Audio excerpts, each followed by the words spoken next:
Kruisie, nog 'n dag, nog 'n glansryke geleentheid. Ja, jy weet hoe gemaal gaan my dae en my weke so van radio na nog 'n shoot, nog 'n groot geleentheid vanaand met 'n hele klomp sterre. Jy weet Suid-Afrika het 'n hele klomp van hulle. Maar gelukkig is jy 'n grimeerkunstenaar te hê.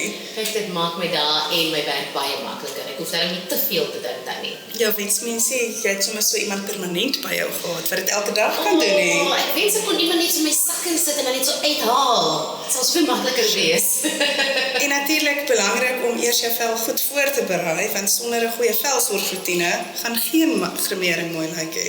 Dis dit. So gelukkig vir my, ek het nog gesê dit sal dan lekker wees om 'n grimeerkunstenaar uit my sak uit te haal, maar gelukkig kan ek daarom my dagroom uit my sak uit haal of enigiets soos dit. Dit kan ek daarom in my sak insit en dit is belangrik dat my vel nog gekyk word voordat ons begin met die grimering. Kruisie, ek hoor jy het die nuwe Q10 Multi-Action Youth Oil Booster gekry. Ja! En dis eers in Mei beskikbaar. Het jy dit reg gekry? Kyk, ek is baie gelukkig as ek regte mense ken. So Nivea het vir my gestuur dat ek sê Kruisie, kom probeer dit. Kom ons kyk hoe gaan dit werk. En ek moet erken, ek is mal daaroor.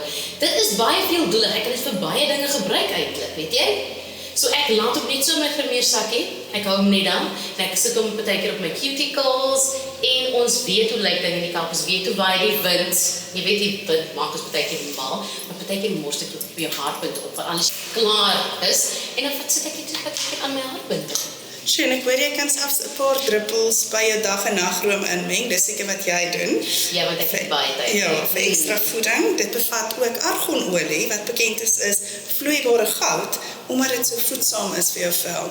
Nou sien. So jy meng 'n paar druppels by jou dag of nagroom in. Ek hou van meer van 'n roetine, so ek dink ek sal dit waarskynlik gebruik na my serum, dan 'n olie en dan 'n nagroompie. Ja, dit maak ook sin. Ja. As ek bietjie meer tyd gehad het, sou ek.